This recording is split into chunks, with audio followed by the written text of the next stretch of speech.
Welcome back to the Crochet Credos. As my friends over at yarnspirations.com. I'm your host Mikey. Today we are doing the Mia's Herringbone Chevron Cowl. We are doing the herringbone stitch today, so buckle in for that. We're going to be using Red Heart Unforgettable today. You need 2 balls if you'd like to create this generous size cowl, and there's spacing that is created to create the chevron shapes that you'll see, and if you look really carefully you'll see that too. Easy to maintain. There is a repeat once we get going. If you'd like to change the size of this particular cowl, it's in sets of 5. So without further ado, you need a 6mm size J crochet hook and yarn to play, and let's start our journey right now. So let's begin, and I'm gonna show you a little cheating technique. So you can chain 180, but watch what I do, or you can do in sets of 5. So just go 1 2 3 4 5, 1 2 3 4 5, and then you can try that around your neck and make sure that it's gonna fit for you. So once you get going, so just do the first 10. So 1 2 3 4 5 6 7 8 9 and 10. And once you have that done, just pull this off, and without any twisting in the chain, just come into the first one and just set it onto the hook and then start again. So if you got 10, you can keep on going. So 11 12 13 14 15 16 17 18 19 and 20. So what this is gonna do is it's gonna help you at the end so it won't twist your chain up. So if I have 20 there, continue to 180 or go in sets of 5, and I'll be right back in just a moment. So I just completed 40, so I'm just gonna yarn over and pull through the first one and the second, and that will give me there, and because it's already on here it should not be twisted in any way. So we're officially going to move on to round number 1, and let's begin our journey from this point. Let's officially begin round number 1. You're going to chain 4, which will count as a double crochet herringbone and a chain 1 space. So 1 2 3, that's considered the stitch, and the 4th is a chain 1 space. Skipping the next one out, staying on the back hump of the chain, you want to do the next 4 as a herringbone double crochet. To do it, you're going to wrap the hook and going into the stitch. You're going to yarn over and pull through that stitch, so it's through the chain really. Now you actually have to pull this loop again through here, so just continuing to go. So you can do that in one sweep or just stop and pause and then continue. Then you're going to yarn over, pull through only 1, and then yarn over, pull through 2. I'll show you several times. So watch again. Yarn over, going in to the chain, this is the next one, pull through. You have to then pull through the second one, yarn over, pull through only 1, and then yarn over, pull through 2. Okay, so yarning over next one. So you might want to do it in one sweep, so pull through and through, then yarn over, pull through 1, and then yarn over, pull through 2. So yarn over next one, pull through, and the second one as well, yarn over, pull through 1, and then yarn over, pull through 2. Once you have 4 in a row like I do, you're going to chain up 1, skip the next chain, and so the next 4 in a row will each be this herringbone double crochet. So pull it through and through, then pull through 1, and then pull through 2. So in my head I would wrap and in, pull through 1 and 2, yarn over, pull through 1, yarn over, pull through 2. Okay, so that's 2 of 4. So pull through and through. Well, I'll try that again. Working with a chain is always awkward. And then do the next one. This is the 4th one.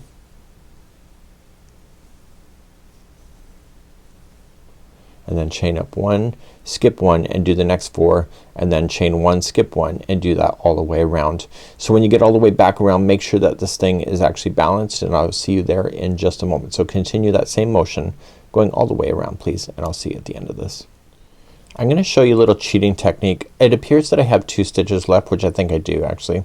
So this one here, this chain 4 we started, is the actual last part of this segment. So we have 1 2, there should be 3, and then this is the 4th, and then there's a space.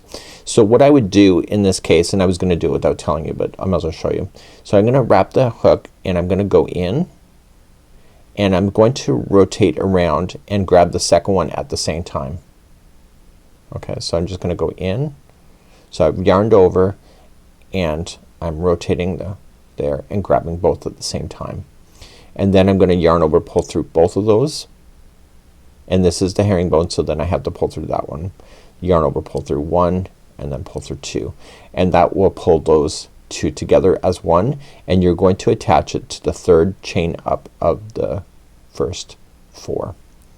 And then that will secure it in at the end, and then you're just gonna use a tapestry needle and finish this off really quite nicely. So we're officially going to start row number 2, which will be the repeat. Rows number 2, 3, 4, and 5 is round number 2, which is next. In round number 2, we're going to be shifting these spaces so that it gives it the chevron look that it shows. So to do that, you're going to just slip stitch to the next chain one space. So slip over and then chain your 4. So 1, 2, 3, and 4. You're then going to skip the first double crochet out and go to the second, the third, the fourth, and the chain one space here is the fourth one here. So now you're going to skip the first double crochet, and so the next 3 double crochets and the chain one space make up the group of 4 herringbone stitches once again. So start with the second one of the group. So skip the first double crochet and going in and pull through, and it gets easier because you got more to hold, and you're doing the herringbone stitch for 4 in a row. It's much easier now that the chain is done. I was worried there for a bit. Okay, so they got the 3, but you need the 4th one, which will be the space itself.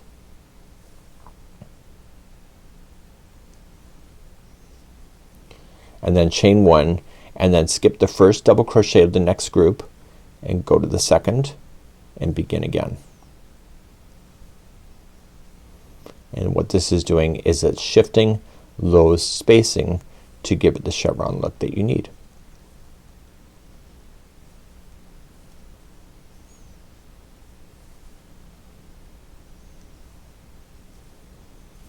Okay, so the chain one space is used. That's your next group of 4 that you have. So chain 1 and then skip the first double crochet out and go to the second and do this all the way around. This is round number 2. So please do this and see me back here in just a moment. So I'm coming back around. I just did my last 3. Remember that the chain 4 is one of them of the grouping of 4. So make sure that you just slip stitch to the third chain up of the beginning group. So rounds number 3, 4, and 5, the next 3 rounds are done exactly the same way. So now rounds number 3, 4, and 5, the next 3 rounds are done exactly how number 2 is done. So you're just going to slip stitch over to the chain 1 space first and then chain 4. So 1, 2, 3, and 4. Skipping the first double crochet out, go to the second and then begin your herringbone double crochet again. So again, it's the sets of 4 that you need to maintain, and you may find yourself addicted as this yarn is actually transitioning, at least for me, and it keeps me interested. So that's 3, and then the 4th one is the next space,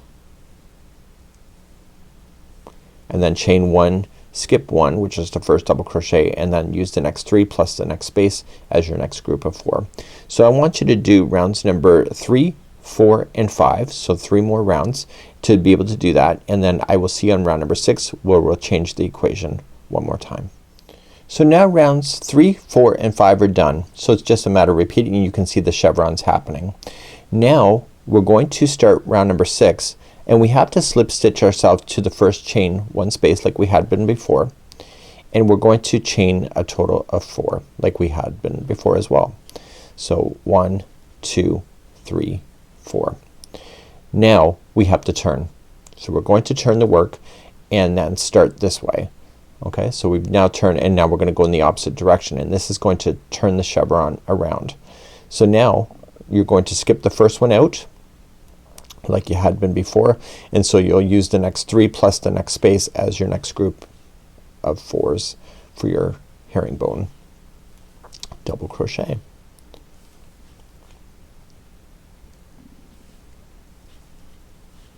love the colors of this yarn.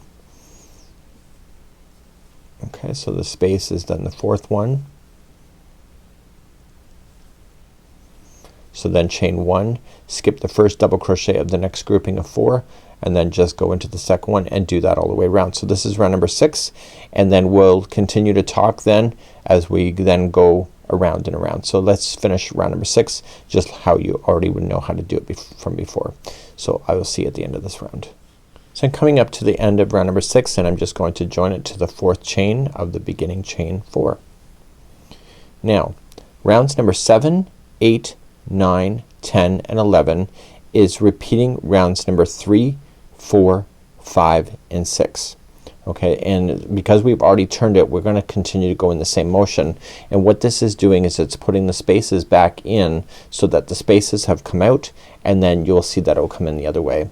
So please do rounds number 7, 8, 9, 10, and 11, which just before I release you, remember that round number 6 is having that turn, so that you're going to turn in the opposite direction once you do round number 6.